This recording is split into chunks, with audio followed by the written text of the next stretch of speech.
Look at this vista. I love all the little mystery. You know, every little area there's something new to see. Oh my goodness. How did you do this? How did you get it to line and not leak? Did you banter strip below? Yeah, that's not bad. That, I would say, is living the aquascape lifestyle. That's a nice pad. 20 years you've been maintaining this property. Wow, what a cool gig. Hi, it's Jeff Duncan. Where are we going here, buddy? On to my very rich friend who lives on the water in Greenwich, Connecticut. And so what did you build for your very nice friend out here? I will show you. I built him 2 water features. I started with one, he loved it so much, and he saw another feature at a golf course out in Malibu. Is that the house?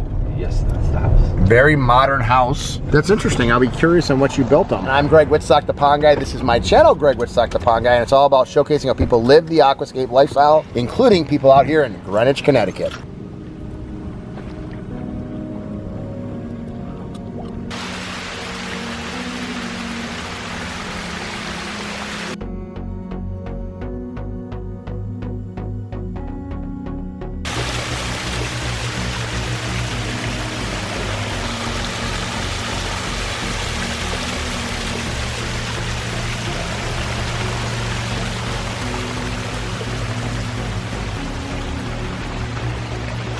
So what year did you create this? This was created in 2005. Okay, so it's been here for 15 plus years. And then the second one was done in 2012. Wow, look at that view. This is facing Long Island Sound. So what I love about it is this incredible vista, and then this draws you in because this puts the water right up close to the living house.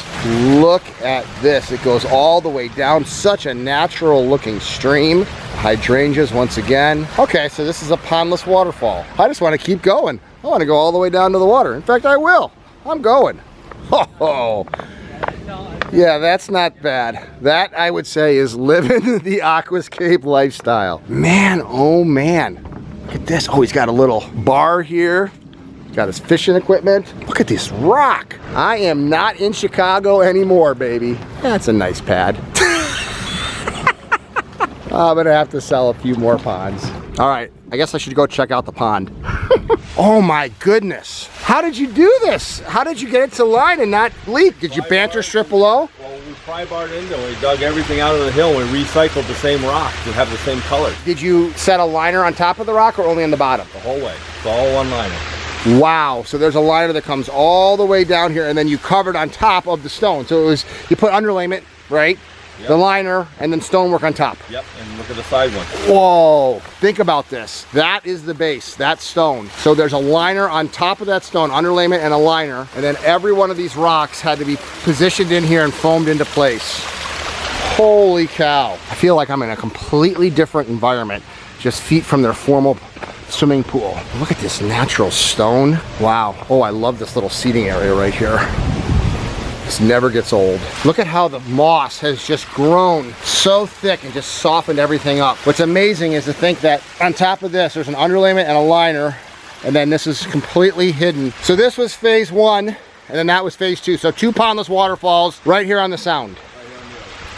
Wow. The weaknesses and the faults in the rock, we found them and chased them back to pull out the sections of rock to create these voids that we could build into waterfalls. So one of the things that really makes this a water feature is the landscaping. You don't want to know where the water ends and the lands begins. And so having the creeping Jenny, having the impatiens, having the ferns, and having various elevation changes, it really creates a sense of mystery. It looks natural. It looks natural like it's always been. And then of course the backdrop, so your eyes stop right in the foreground with the hydrangeas and the shrubbery. Yep. It just all stops. So versus a ring of pearls look with all stones. So sometimes you see stones, sometimes you don't because of the landscaping that grows around it. Once again, ground covers to soften it up. 20 years you've been maintaining this property. Wow, what a cool gig. So the first one was over there, then how did this one come about? He had gone golfing, I think was out towards Malibu, California. And he saw a waterscape like river in one of the golf courses, and he decided he would like to have something like that here. He already had the one, he goes, he knew I could put together something just as nice over here for him on this side. So when he came in the gate, he'd have water all around him. So this way also we could hear it from the upper decks of this house where he sits up on top and overlooks. This one's relatively new compared to the others. They just get just as much enjoyment out of this one as they do the other one now. Well, this one's more dramatic. It's, you know, longer. The other one's a little bit more artistic. Yeah, very different looks. That's in a forest. This is right here on the edge of the property. But just think about that. These steps coming all the way down, walking along this trail, and then going to those steps down again, out to that view. That's about as good as it gets. Look at this vista. Wow. Oh, wow. Good work, Jeff. Isn't it fun to have customers that appreciate this and can afford to appreciate this? Yeah, they enjoy it a lot. It's good to build something that people really like and admire for what you do. Not just one water feature, but two. The average consumer buys 3 water features. Big, bigger, biggest, good, better, best. I love all the little mystery. You know, every little area, there's something new to see. Another vista. A lot of little niches. Right. Places to bring you in. Look at this. Oh my gosh. Could you just see spending so much time out here in this swing? You know, the only thing that I don't like about my job is having to leave my job. Here you go, young man. All right, guys. Thank you. Iced tea? There you go. I love my job. So Jeff, what town are we in, buddy? Right now we're in Fairfield. Okay, and what are we looking at? Pondless with a nice river coming down to a lower area. Oh, I can see it and I can hear it. And this area was actually nothing but a boulder wall. All right.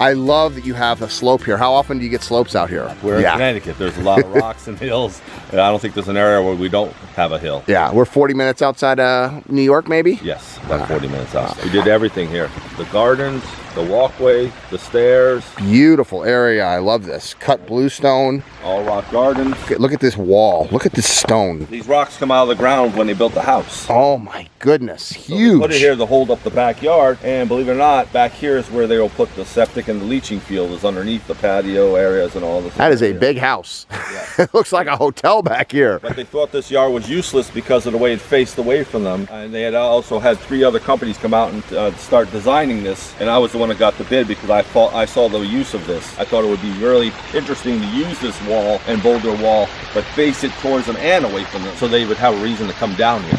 So they loved your design idea. Yeah. Listen to that sound and tell me if that is just not relaxing. And so this is where the aqua blocks are? Yeah, all the way out to here. Yeah. There's a 1,000-gallon tank below ground here that will keep this running for a very long time before they need to add water. And also the variable speed pump in here, they can regulate the speed. And then we put in the perennial garden so we have color at all different times of year. Just spectacular. So what would a project like this entail from Duncan's Landscape? We used about 30 ton of stone. Wow, 60,000 pounds of rock. A patio that's 30 by 15 with bluestone, all the perennials, and the soil brought in because there wasn't soil in this rock boulder wall. We had to put all the soil within the rock wall and do all our planting. We also had to create a bridge and stairs coming down the hill with all bluestone and cement. And then we also put in some of the accent lighting in the background. So the project altogether ran about $60,000. So for the pond list, the landscaping, everything, about a $60,000 investment to create a destination place for a beautiful home. Love the land bridge, Jeff, here. Tell me about that. The idea was that when I built this, they wanted to be able to still access the lower area, which was the purpose of it,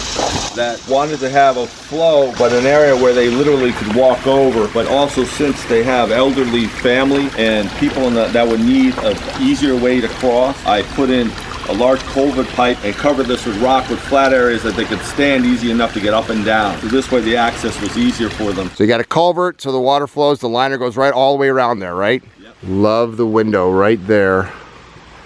Looking down and across over this, and then of course the beautiful patio. Look at how cute this is. You know what, if you're gonna have a camper, you might as well have it set up if you got the property. I could have stayed here last night, buddy. Every water feature needs a hardscape, a softscape, the landscaping around it to be complete. And what's so awesome about it is there'd be no reason to walk down there if it wasn't for a water feature, but it's a destination place. It brings you out there. If you're interested in living the aquascape lifestyle too and having a water feature in your backyard, a destination place, check out the link below to find a certified aquascape contractor. I love my job.